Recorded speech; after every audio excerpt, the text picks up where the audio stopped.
2026년 병오년 말에 해가 밝았지만 중국 대륙을 감싸고 있는 공기는 그 어느 때보다 무겁고 기이합니다. 역사상 가장 모순적이고 정신분열적인 경제정책이 14억 인구의 숨통을 조이고 있기 때문입니다. 보통의 설날이라면 귀향의 설렘과 가족 상봉의 기쁨이 넘쳐나야 할 시기이지만 지금 정부는 보이지 않는 거대한 두 손으로 국민을 압박하고 있습니다. 한 손으로는 국민의 목을 조르며 돈을 빌리지 말라고 윽박지르고 다른 한 손으로는 기업의 입을 틀어막으며 가격을 내리지 말라고 강요합니다. 이 기막힌 상황은 단순한 정책의 실수가 아닙니다. 이것은 통제 불능 상태에 빠진 거대 경제가 보내는 최후의 구조 신호이자 권력을 유지하기 위해 경제 논리마저 거스르려는 독재의 단면을 적나라하게 보여주는 장면입니다. 우리는 지금 인류 경제사에서 가장 황당한 실험이 자행되고 있는 현장을 목격하고 있습니다. 이 비극적인 희극의 첫 번째 막은 설날 연휴가 시작되기 불과 며칠 전인 2월 13일에 올랐습니다. 국가금융감독관리총국은 중앙은행 및 시장감독국과 연합하여 긴급하게 6개의 주요 여행 및 교통 플랫폼 기업들을 소환했습니다. 시트립, 고덕지도, 통청, 알리바바의 플리기, 항로종횡, 취날 등 중국인들의 이동을 책임지는 거대 기업들이 불려갔습니다. 표면적으로 내세운 이유는 그럴싸했습니다. 소비자 권익을 보호하고 대출 마케팅을 규범화하겠다는 명분이었습니다. 하지만 이 화려한 명분 뒤에는 식은땀이 흐를 만큼 공포스러운 진실이 숨겨져 있습니다. 정부가 이토록 다급하게 움직인 진짜 이유는 이 플랫폼들이 보유한 빅데이터가 붉은 경고등을 켰기 때문입니다. 이 6개 플랫폼은 수억 명에 달하는 중국의 청년층과 중산층의 소비 패턴과 금융 데이터를 실시간으로 손에 쥐고 있습니다. 그리고 그 데이터는 지금 중국 경제가 감당할 수 없는 임계점을 넘었음을 알리고 있었습니다. 지난 몇 년간 이어진 경제 한파 속에서 여행 플랫폼들은 사실상 거대한 대부 업체로 변질되었습니다. 고향에 가고 싶지만 주머니가 텅 빈 청년들에게 이 플랫폼들은 악마의 유혹과도 같은 제안을 던집니다. 돈이 없어도 괜찮습니다. 버튼 하나만 누르면 돈을 빌려드립니다. 연 이자율이 무려 18%에 달하는 고금리 대출입니다. 과거에는 집을 사거나 사업을 하기 위해 대출을 받았다면 지금의 젊은 세대는 단지 고향에 가는 기차표 한 장, 비행기표 한 장을 사기 위해 빚을 지고 있습니다.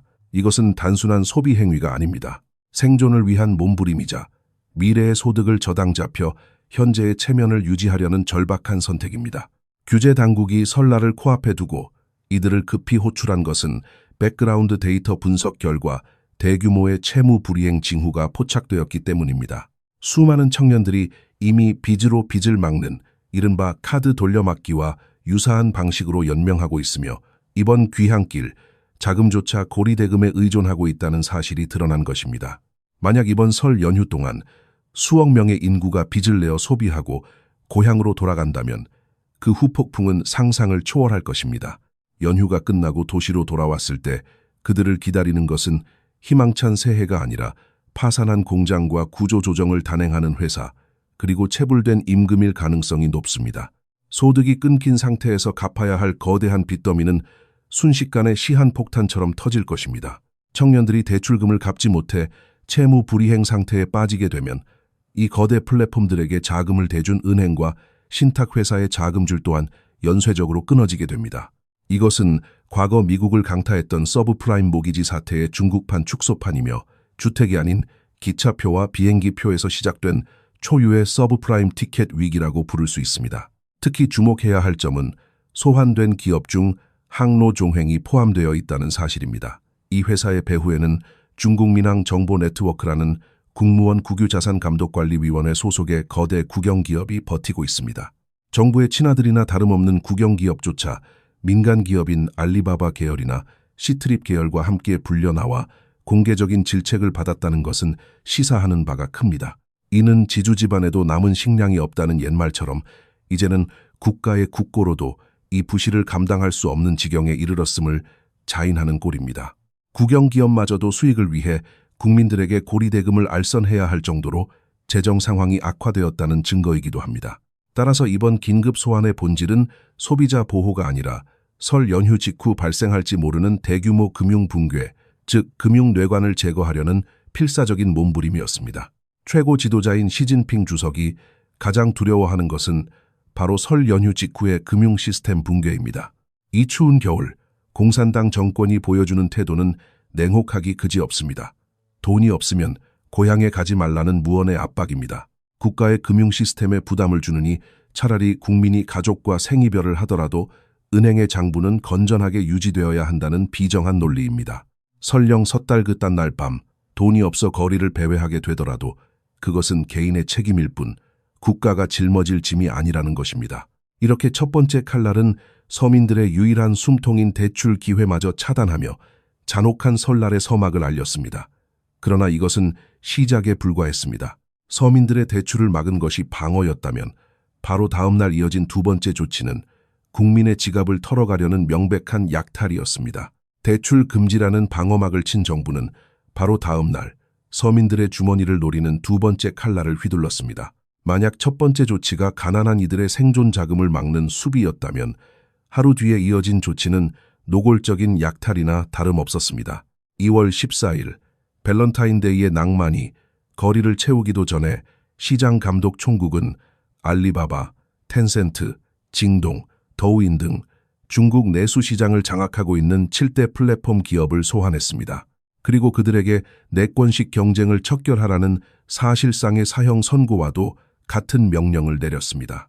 여기서 내권이라는 단어는 시진핑 주석의 사전에서 기이하게 제정이 되었습니다. 과거 과도한 경쟁으로 인한 사회적 피로감을 뜻했던 이 단어는 이제 기업이 가격을 낮춰 소비자에게 이익을 돌려주는 모든 행위를 비난하는 정치적 낙인으로 변질되었습니다.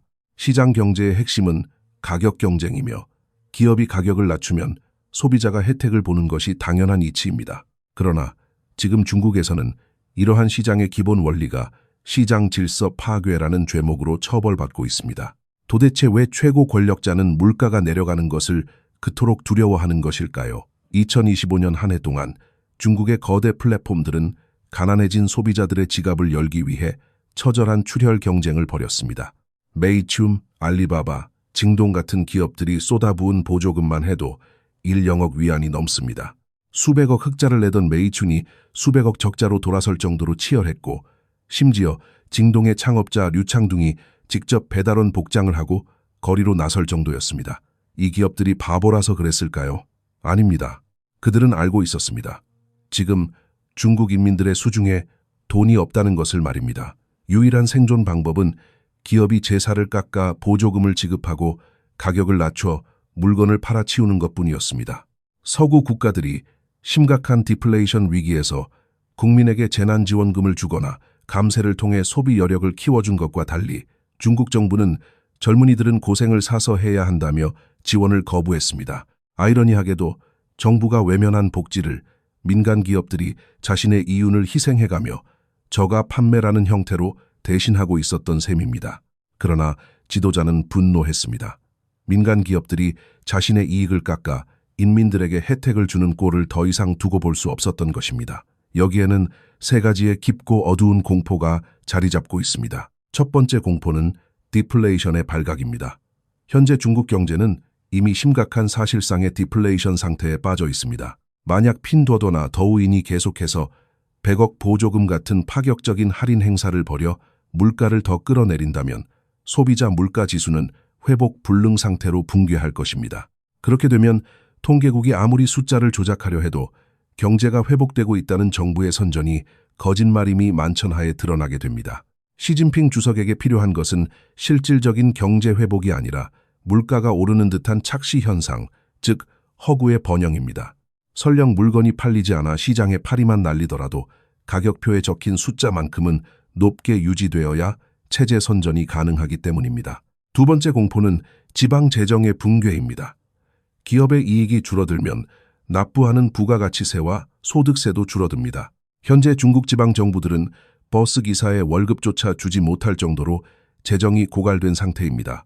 인터넷 거대 기업들이 가격 경쟁으로 이윤을 포기한다면 세무당국이 걷어들일 세금은 증발해버립니다.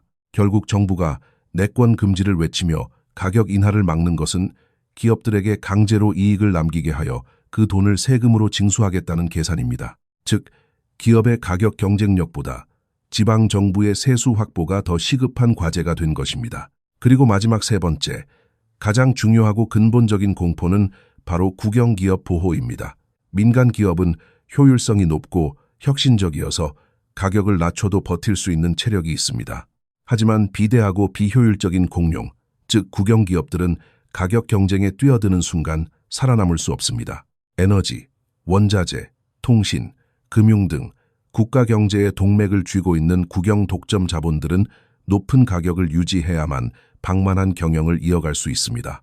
만약 시장 논리대로 완전한 자유 경쟁이 허용된다면 국영 기업들은 민간 기업들의 기민함에 밀려 도태될 것입니다. 따라서 내권 타파라는 구호의 실체는 국가의 명맥을 쥐고 있는 고비용 저효율의 국영 기업들이 민간 기업에 의해 구축당하지 않도록 보호하려는 보호무역주의의 내부 버전입니다. 더욱이 시진핑 주석은 냉철한 계산을 마쳤습니다. 거대 플랫폼들이 태워 없애는 일, 영억 위안의 보조금, 그 돈의 출처는 대부분 국유은행 대출입니다. 만약 이 플랫폼들이 제살깎기 경쟁 끝에 파산한다면 그 막대한 빚더미는 고스란히 국유은행이 떠안아야 합니다. 지도자가 두려워하는 것은 단순한 기업의 적자가 아닙니다. 그는 대마불사의 거대 기업들이 무너질 경우 촉발될 연쇄적인 금융 쓰나미가 위태롭게 흔들리는 붉은 왕조의 기반을 완전히 쓸어버릴 것을 두려워하고 있습니다. 그래서 그는 시장의 팔을 비틀어서라도 가격을 통제하려 하는 것입니다. 이것이 바로 2026년 설날을 앞둔 중국의 기괴한 풍경입니다. 한쪽에서는 국민들이 돈이 없어 고통받는데 정부는 지원금 한 푼 주지 않으면서 고생하라고 다그칩니다. 다른 한쪽에서는 기업들이 물건값을 깎아주겠다는데 정부가 절대 안 된다, 비싸게 팔라고 명령합니다.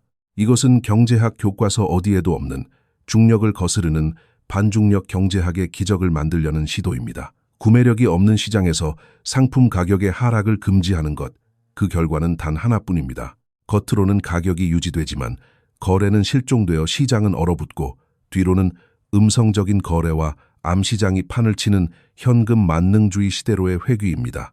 중국 경제는 이제 개혁 개방 이전의 이중가격제, 그 원시적인 정글로 퇴행하고 있습니다. 경제의 숨통을 조이는 두 개의 칼날이 춤을 추던 그 시각, 베이징 장안거리 서쪽, 붉은 담장과 황금빛 기와로 둘러싸인 깊은 저택에서는 또 다른 기묘한 연극이 막을 올렸습니다. 2월 14일 음력 섣달 20일에 서양에서는 연인들이 사랑을 속삭이는 날이지만 중국 공산당 권력의 심장부에서는 중공중앙국무원 춘절단배회라는 이름의 성대한 연회가 열렸습니다. 관례대로라면 이날은 공산당 지도부가 대가족으로서의 단결을 과시하고 황제의 은덕이 온 세상에 퍼져나가는 태평성대를 연출해야 하는 날입니다. 관영 신화통신의 기사는 기쁨과 환호가 넘치고 시진핑 주석이 붉은 꽃과 보라색 꽃이 만발한 화단 한가운데 서서 인민들에게 축복을 내렸다고 묘사했습니다. 그러나 화려한 조명 아래선 시진핑의 얼굴은 부어 있었고 표정은 잔뜩 굳어 있었습니다. 억지로 지어 보이는 미소 뒤에는 감출 수 없는 피로와 어두운 그늘이 짙게 드리워져 있었습니다. 그는 마치 풍요로운 한 해를 보낸 것처럼 연기하려 애썼지만 카메라 렌즈는 권력자의 고독과 불안을 고스란히 담아내고 있었습니다. 우리가 주목해야 할 것은 화려한 무대 위의 꽃다발이 아닙니다. 진짜 뉴스는 그 너머 보이지 않는 곳에 숨겨진 결석자 명단에 있습니다. 이번 담배회 사진은 단순한 기념사진이 아닙니다. 그것은 균열과 피비린내가 진동하는 권력의 퍼즐 조각입니다. 돋보기를 들고 참석자 명단을 하나하나 대조해보면 등골이 오싹해지는 사실을 발견하게 됩니다. 이것은 화합의 장이 아니라 살벌한 충성 서약식이자 생존자 확인 모임이었습니다. 원래라면 반드시 그 자리에 있어야 할 거물급 원로들이 마치 약속이라도 한 듯 집단으로 증발해 버렸기 때문입니다. 그 사라진 5명의 이름은 전 국방부장 츠하오멘, 전 부총리 대지윈, 전 전인대 부위원장 왕자오거, 철의 여인으로 불리던 우이, 그리고 정페이첨입니다. 이들의 불참은 단순한 건강 문제로 치부할 수 없는 거대한 정치적 신호입니다. 중남해라는 거대한 블랙박스 안에서 이 정도 급의 원로들이 동시에 사라진다는 것은 두 가지 가능성만을 시사합니다. 첫째는 그들이 시진핑에 대한 항의의 표시로 보이콧을 선언한 것이고, 둘째는 더 끔찍하게도 시진핑이 그들의 참석을 금지했거나 가택연금 상태에 두었을 가능성입니다. 특히 츠하오펜의 부재에 주목해야 합니다. 올해 97세인 그는 단순한 은퇴 군인이 아닙니다. 그는 중국 건국 초기 서북 야전군의 거두였던 장핑신 상장의 직계 부하이자 군부 내 막강한 영향력을 가진 인물입니다. 그리고 장패신의 아들이 바로 최근까지 군사위 부주석을 지냈던 장유샤입니다.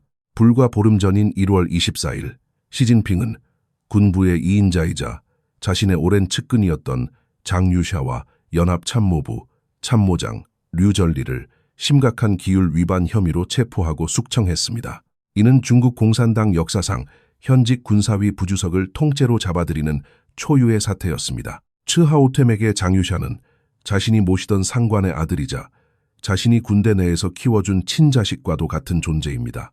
시진핑이 설날을 앞두고 군부의 금기를 깨고 장유샤를 감옥에 보낸 것은 츠하오템을 비롯한 서북방 군벌 원로들의 뺨을 정면으로 때린 격입니다.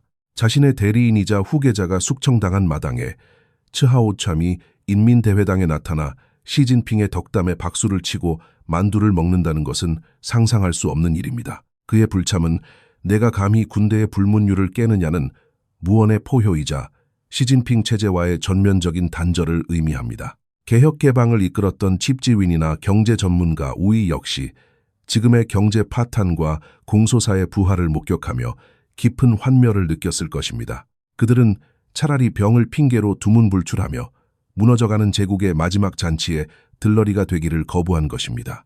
하지만 더 소름 끼치는 것은 두 번째 가능성, 즉 시진핑이 두려움 때문에 그들을 부르지 못했을 가능성입니다. 군심은 동요하고 경제는 무너지고 민심은 끓어오르는 지금 만약 츠하오표기 주빈석에 앉아 시진핑을 싸늘하게 노려본다면, 시진핑이 건배를 제의할 때 우이가 팔짱을 끼고 냉소한다면 그 장면이 생중계되는 순간 시진핑이 쌓아올린 일존의 권위는 모래성처럼 무너져 내릴 것입니다.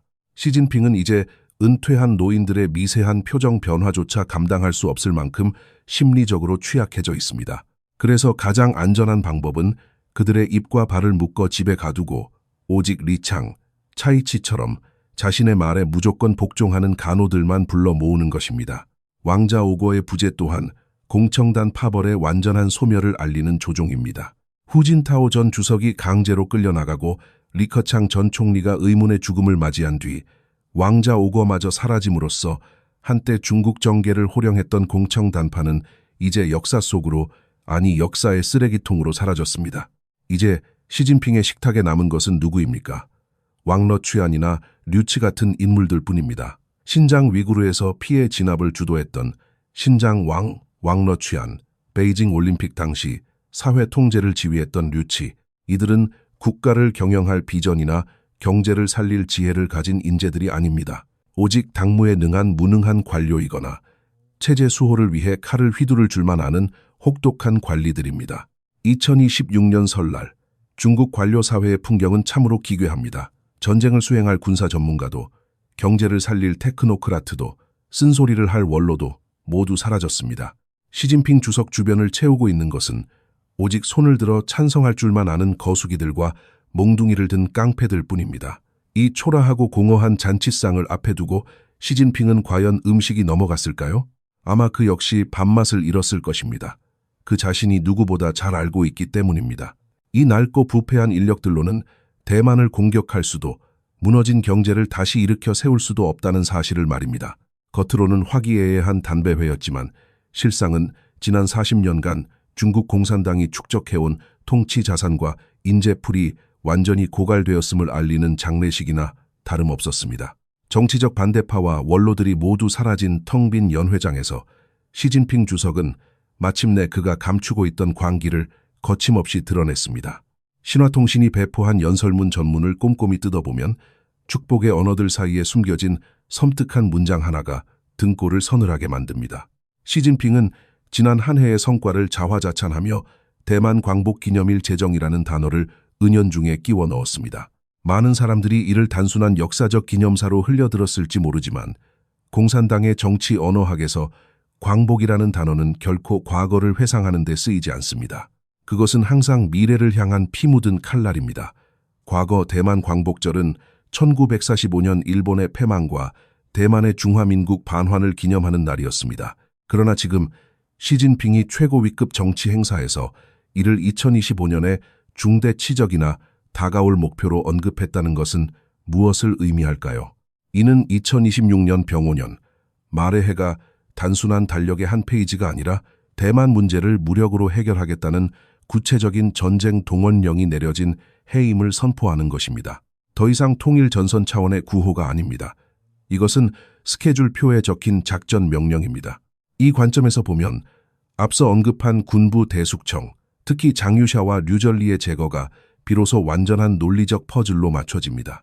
왜 시진핑은 자신의 오른팔이자 군분의 최고 실세였던 장유샤를 숙청해야 했을까요? 로켓군 수뇌부는 왜 증발했으며 국방부 청사 8일 빌딩은 왜 주인 없는 빈집이 되었을까요?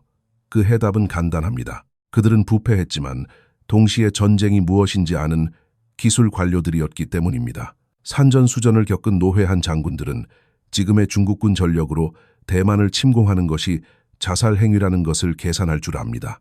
그들은 주저하고 손익을 따지며 때로는 침묵으로 저항했을 것입니다. 그러나 시진핑에게 필요한 것은 계산기를 두드리는 장군이 아닙니다. 그에게 필요한 것은 돌격하라는 명령 하나의 불 속으로 뛰어들고 자신의 권력을 위해 맹목적으로 충성할 포탄바지들입니다. 그는 군수뇌부를 물갈이하여 생각할 줄 아는 머리를 잘라내고 그 자리에 무조건 복종하는 예스맨들을 앉혔습니다. 그리고 담배회에서 광복을 외쳤습니다. 이것은 전 당과 전 군에게 보내는 최후 통첩입니다.